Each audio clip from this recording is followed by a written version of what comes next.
Bonjour mes amis, bonjour tout le monde, ravi de vous retrouver. Nous allons voir comment résoudre les équations de deuxième degré. Un exemple, nous avons 2x au carré moins 8 égale à 0. 2, 4x au carré moins 7x égale à 0. 3, moins x au carré plus 2x moins 1 égale à 0. Donc la première équation, 2x au carré moins 8 égale 0. Dans ce cas-là, on va factoriser. On va faire égal 2 fois x au carré moins 4 égale 0. Puisque 2 est différent de 0, donc x au carré moins 4 est forcément nul. Et pour x au carré moins 4, on va faire x au carré moins 2 au carré égale 0. Et là, on a x moins 2 fois x plus 2 égale 0. Ce qui nous donne x égale à 2 ou x égale à moins 2. C'est l'identité remarquable. A carré moins b carré égale a moins b fois a plus b. La deuxième équation, on a 4x au carré moins 7x. Donc on va factoriser par x. Donc il nous reste ici 4x moins 7 égale à 0.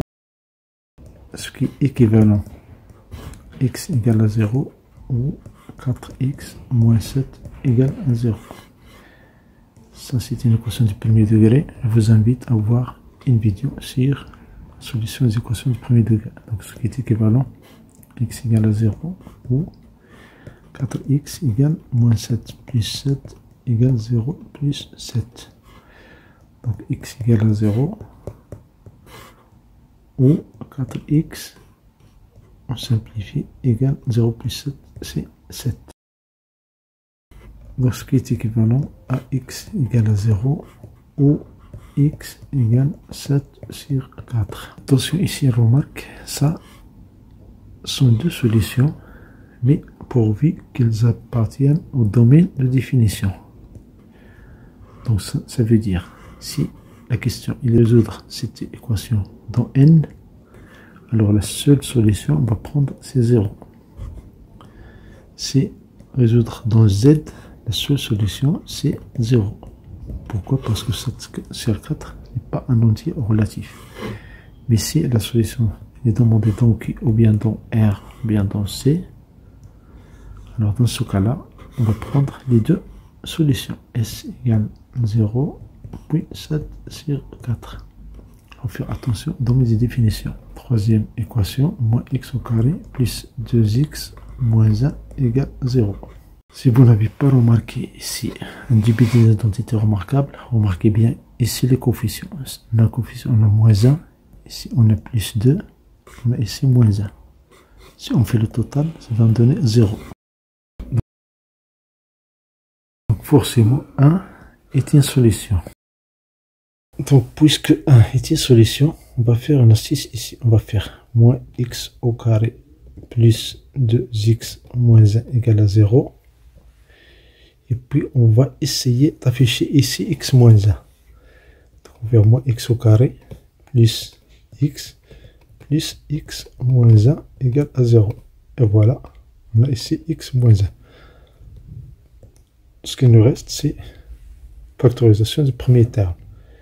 Donc on va factoriser par x, donc moins x plus 1 plus x moins 1 égale à 0.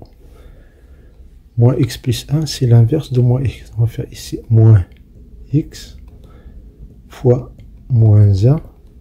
Et là, c'est toujours x fois moins x plus 1. Plus, ce plus là, x moins 1 égale à 0. Donc on va faire ici moins x fois moins 1 fois moins x, x moins 1 moins 1. Donc plus x moins 1 égale à 0. Attention, une erreur classique, c'est quand on factorise par x moins 1, on va faire ici moins x, ça c'est le premier terme. Ici, on va prendre ici plus 0. Ça ne marche pas. Parce que quand on prend x moins 1, il reste 1. Donc plus 1. Parce que 1 fois x moins 1, ça nous donne x moins 1. Donc on va faire 0. Et voilà, x moins 1 fois moins x plus 1 égale 0. Donc x moins 1 égale 0 ou moins x plus 1 égale 0. Donc x égale 1 ou moins x égale moins 1. Donc x égale 1 ou multiplié ici par moins 1. Donc x égale à 1. Donc la seule solution c'est 1. Ça c'est la première méthode. La deuxième solution, nous avons ici moins x au carré plus 2x moins 1. Donc pour avoir un carré au début, on va multiplier par moins 1. On va moins 1 fois tout ce terme là plus 2x moins 1 égale 0. Donc on va développer. Donc ça me donne x au carré. Donc on va développer. Ça me donne x au carré moins 2x plus 1 égale 0. X au carré moins 2x plus 1 égale à 0. Ça c'est un carré. Et ça c'est un carré. Donc vous avez ici a au carré moins quelque chose plus b au carré. Donc il faut penser à moins b au carré. Donc il suffit, on a a moins 2ab. Donc on a ici 2 fois x fois 1. Il faut se rappeler cette identité remarquable. Ce qui donne x moins 1 au carré égale à 0. X moins 1 égale 0. Donc x égale à 1. Solution égale à 1. Merci pour votre temps. Merci.